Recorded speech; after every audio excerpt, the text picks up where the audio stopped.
Good morning students. Last class में हम पढ़ रहे थे फोटोसिंथेसिस के बारे में। हमने अब तक पढ़ा फोटोसिंथेसिस की हिस्ट्री के बारे में, डेफिनेशन के बारे में और लाइट फोटोसिंथेसिस मैकेनिज्म हमने स्टार्ट किया था जिसमें हमने पढ़ा लाइट रिएक्शन के बारे में। लाइट रिएक्शन में हमने पढ़ा इमर्सन इफेक्ट, फोटोसिस्टम्स, जेड स्कीम और फोटोफॉस्फोराइलेशन। लाइट रिएक्शन में किसकी उत्पत्ति होती है? एटीपी और NADPH2 की। और डार्क रिएक्शन में क्या होता है? जैसे कि लाइट रिएक्शन के नाम से पता चलता है, ये लाइट की प्रेजेंस में या प्रकाश की उपस्थिति में होती है। इसकी खोज हिल नामक साइंटिस्ट ने की थी जिसके लिए उनको नोबेल प्राइज़ मिला, इसलिए इसको हिल रिएक्शन भी कहा जाता है। दूसरी रिएक्शन है इसमें डार्क रिएक्शन। लाइट रिएक्शन में निर्माण हुआ था ATP और NADPH2 का। डार्क रिएक्शन में जो कार्बन डाइऑक्साइड होती है उसका फिक्सेशन होता है कार्बोहाइड्रेट्स में।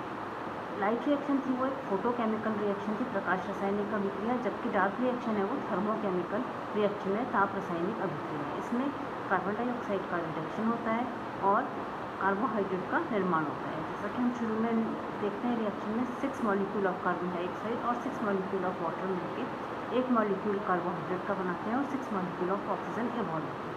अब लाइट रिएक्शन में प्राप्ति हुई ATP और NADPH2। डार्क रिएक्शन में हम देखते हैं कि किस तरह से ATP और NADPH2 कार्बन डाइऑक्साइड का रिडक्शन करके कार्बोहाइड्रेट का निर्माण करते हैं। सबसे पहले डार्क रिएक्शन के बारे में बताया था ब्लैकमैन नामक साइंटिस्ट ने। फिर डार्क रिएक्शन में कार्बोहाइड्रेट के निर्माण का पाथवे क्या होता है इसके बारे में अलग अलग साइंटिस्ट ने काम किया। अलग अलग प्लांट्स में इनमें थोड़ा सा डिफरेंस है। तो इसमें सबसे इम्पॉर्टेंट काम जो किया वो केल्विन और बेंसन नामक साइंटिस्ट ने। उन्होंने कार्बन डाइऑक्साइड फिक्सेशन का पाथ बताया जिसको कि केल्विन और बेंसन साइकिल के नाम से जाना जाता है। इसको C3 साइकिल भी कहते हैं। C3 साइकिल इसको इसलिए कहते हैं क्योंकि इसमें जो प्रथम स्थायी उत्पाद होता है, फर्स्ट स्टेबल कंपाउंड बनता है, वो 3 कार्बन कंपाउंड है। तो इस साइकिल को केल्विन बेंसन साइकिल भी कहा जाता है और C3 साइकिल भी कहा जाता है। आपके एग्जाम में ये C3 साइकिल के नाम से भी आ सकती है और केल्विन बेंसन साइकिल के नाम से भी आ सकती है। तो अब हम शुरू करते हैं C3 साइकिल। दूसरी जो साइकिल होती है वो C4 साइकिल होती है।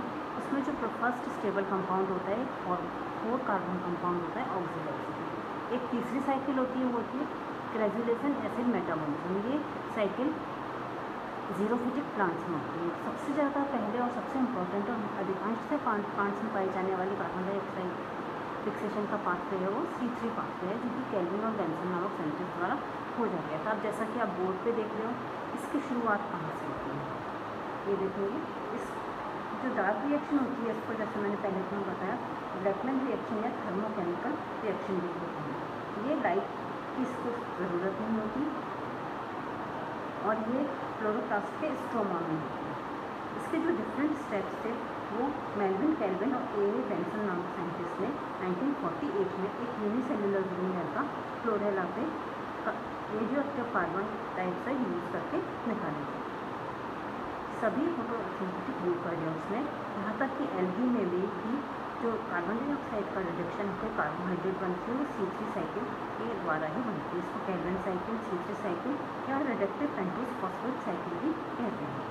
बाकी सभी जो पाथवे हैं C4 और कैल्सिलेशन एसिड मेटाबॉलिज्म वो सब्सिडरी पाथवे हैं।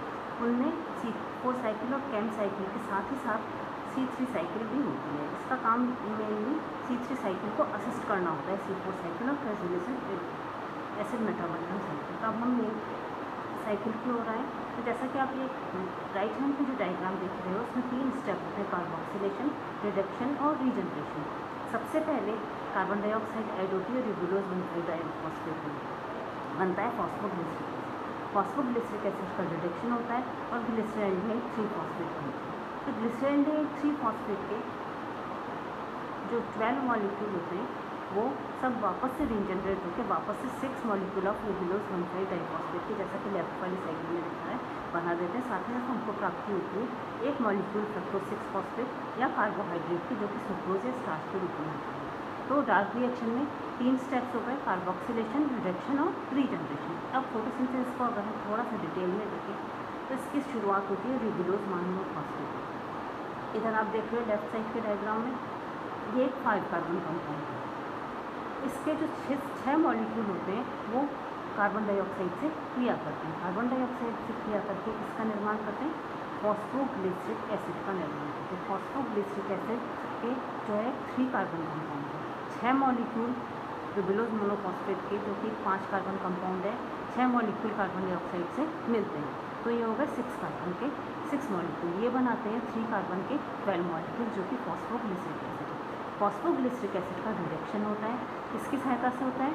12 ATP और 12 NADPH2 की सहायता से। ये सब मिलके फॉस्फोग्लिसरिक एसिड के 12 3 कार्बन कंपाउंड को बदल देते हैं फॉस्फोग्लिसरिक एसिड एल्डिहाइड के 12 3 कार्बन कंपाउंड। ये हो गया। तो फर्स्ट 2 स्टेप हो गए कार्बोक्सिलेशन, जहाँ कार्बन डाइऑक्साइड रिड्यूस का 1,5-डाइफॉस्फेट में ऐड हुई और फॉस्फोग्लिसरिक एसिड का निर्माण हुआ। फिर ये फॉस्फोग्लिसरिक एसिड का रिडक्शन हुआ और बना फॉस्फोग्लिसरेल्डिहाइड, जो कि 3 कार्बन कंपाउंड है, इसके 12 मॉलिक्यूल। फिर इससे प्राप्ति होती है फ्रक्टोज 1,6-डाइफॉस्फेट के 6 कार्बन कंपाउंड के 3 मॉलिक्यूल्स। इनमें से 2 मॉलिक्यूल तो वापस से रीजनरेशन में काम आते हैं और 1 मॉलिक्यूल का नेट गेन होता है। ये मॉलिक्यूल बाद में बदल जाता है ग्लूकोज में, जो कि एक 6 कार्बन कंपाउंड है। तो इस तरह से कार्बन डाइऑक्साइड के 6 मॉलिक्यूल से एक कार्बोहाइड्रेट का मॉलिक्यूल बना। अच्छा, जो फ्रक्टोज बनता है उसके अलावा जो 12 फॉस्फोग्लिसरेल्डिहाइड है, ये वापस से क्रिया करके रीजनरेशन करके वापस से रिबुलोज डाइफॉस्फेट के 6 मॉलिक्यूल्स का निर्माण करते हैं, जो कि 5 कार्बन कंपाउंड है। तो अब शुरुआत से देखें तो इस रिएक्शन में क्या हुआ? सबसे पहले रिबुलोज मोनोफॉस्फेट, जो कि 5 कार्बन कंपाउंड है, इसके 6 मॉलिक्यूल 6 ATP से क्रिया करते हैं, जो कि ATP में बदल जाते हैं और निर्माण होता है रिबुलोज डाइफॉस्फेट के 6 मॉलिक्यूल्स का, जो कि एक 5 कार्बन कंपाउंड है। ये बदलते हैं 6 कार्बन वाली कंपनियाँ, कार्बन डाइऑक्साइड ऐड हो गई, उधर देख रहे हो आप राइट हैंड वाले डायग्राम में। तो ये बनाते हैं 6 कार्बन वाले 6 मॉलिक्यूल्स। इनमें इसके बाद निर्माण होता है 12 मॉलिक्यूल वाले 12 molecules of 3 carbon compound phosphoglyceric acid. फिर फॉस्फोग्लिसरिक एसिड क्या बनाता है? ये 12 NADPH2 से और 12 ATP से क्रिया करता है और बनाता है फॉस्फोग्लिसरेल्डिहाइड के 12 मॉलिक्यूल, जो कि एक 3 कार्बन कंपाउंड है। इससे प्राप्ति होती है फ्रक्टोज 6-फॉस्फेट के 1 मॉलिक्यूल की, जो कि ग्लूकोज में बदल जाता है। अच्छा, साथ ही इसके निर्माण के साथ ही साथ फॉस्फोग्लिसरेल्डिहाइड के 12 मॉलिक्यूल में ये रीजनरेशन के द्वारा वापस से रिबुलोज मोनोफॉस्फेट के 6 मॉलिक्यूल्स का निर्माण कर देता है। इस तरह से ये साइकिल कंटिन्यूसली चलती रहती है और हमको नेट गेन होता है एक कार्बोहाइड्रेट का। तो कार्बन डाइऑक्साइड के 6 मॉलिक्यूल ने फिक्स होके क्या बनाया? 1 मॉलिक्यूल ऑफ कार्बोहाइड्रेट, और ये रिबुलोज मोनोफॉस्फेट वापस से रीजनरेट हो गए। ये फिर अनदर 6 कार्बन डाइऑक्साइड से क्रिया करते हैं। जब हम थोड़ा सा ये देख लें, अगर आप डिटेल में जाना चाहें तो रीजनरेशन कैसे होता है। यहाँ देख रहे हो आप फॉस्फोग्लिसरेल्डिहाइड के कितने मॉलिक्यूल हैं? 12 मॉलिक्यूल्स। इन 12 मॉलिक्यूल्स में से 5 मॉलिक्यूल जो होते हैं, जैसा कि आप लेफ्ट हैंड में सबसे नीचे देख रहे हो, डाईहाइड्रोक्सी एसीटोन फॉस्फेट में बदल जाते हैं। तो अब कितने हुए अपने पास? 7 मॉलिक्यूल हो गए फॉस्फोग्लिसरेल्डिहाइड के और 5 मॉलिक्यूल हो गए डाईहाइड्रोक्सी एसीटोन फॉस्फेट के। इनमें से 3 मॉलिक्यूल फॉस्फोग्लिसरेल्डिहाइड के और 3 मॉलिक्यूल डाईहाइड्रोक्सी एसीटोन फॉस्फेट के मिलकर बनाते हैं फ्रक्टोज 6-फॉस्फेट के 3 मॉलिक्यूल्स। इनमें से एक मॉलिक्यूल का तो हमको नेट गेन होता है, और जो इसके 2 मॉलिक्यूल हैं वो मिलते हैं वापस से बचे हुए 2 मॉलिक्यूल डाईहाइड्रोक्सी एसीटोन फॉस्फेट। ये बनाते हैं 2 मॉलिक्यूल जाइलोस 5-फॉस्फेट के, जो कि 5 कार्बन कंपाउंड है, और 2 मॉलिक्यूल इरेथ्रोस मोनोफॉस्फेट के। तो इधर आप देख रहे हो फ्रक्टोज 6-फॉस्फेट क्या है? 6 कार्बन कंपाउंड है, डाईहाइड्रोक्सी एसीटोन फॉस्फेट का एक 3 कार्बन कंपाउंड है, 9 कार्बन होगा। इससे हमको मिलते हैं 2 मॉलिक्यूल जाइलोस 5-फॉस्फेट के, जो कि एक 5 कार्बन कंपाउंड है, और 2 मॉलिक्यूल इरेथ्रोस 4-फॉस्फेट के, जो 4 कार्बन कंपाउंड है। इस तरह से 2 मॉलिक्यूल हो गए 9 कार्बन कंपाउंड है, ठीक है। उसके बाद जो इनमें से जो इरेथ्रोस 4-फॉस्फेट है वो किससे क्रिया करता है?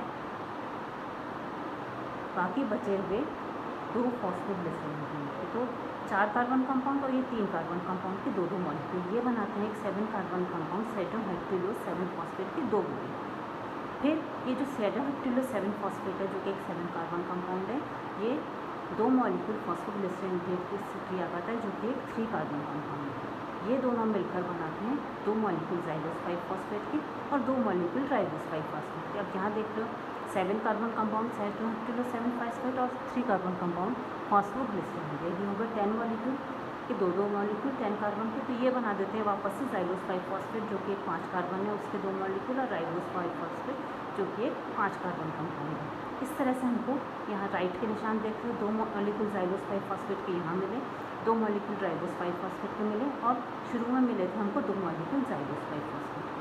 कि जाइलोस 5 फॉस्फेट के 4 मॉलिक्यूल आइसोमराइजेशन के द्वारा ट्यूबुलोस 5 फॉस्फेट में चेंज हो जाते हैं। इस तरह, और ये सब इस तरह से हमको मिल गए 5 कार्बन के 6 मॉलिक्यूल वापस से मिल गए, रिबुलोस मोनोफॉस्फेट के 6 मॉलिक्यूल वापस से मिल गए। तो इस तरह से ये साइकिल कंटिन्यूस रूप से चलती रहती है। अच्छा, इसमें आप देख रहे हो कितने यूज़ होते हैं, 12 NADPH2 यूज़ हो रहे हैं और 18 ATP यूज़ हो रहे हैं। 12 तो यहाँ रिडक्शन में, और इधर रिबुलोस मोनोफॉस्फेट जब डाइफॉस्फेट में बदलता है तो अगेन 6 ATP यूज़ हो रहे हैं। तो 6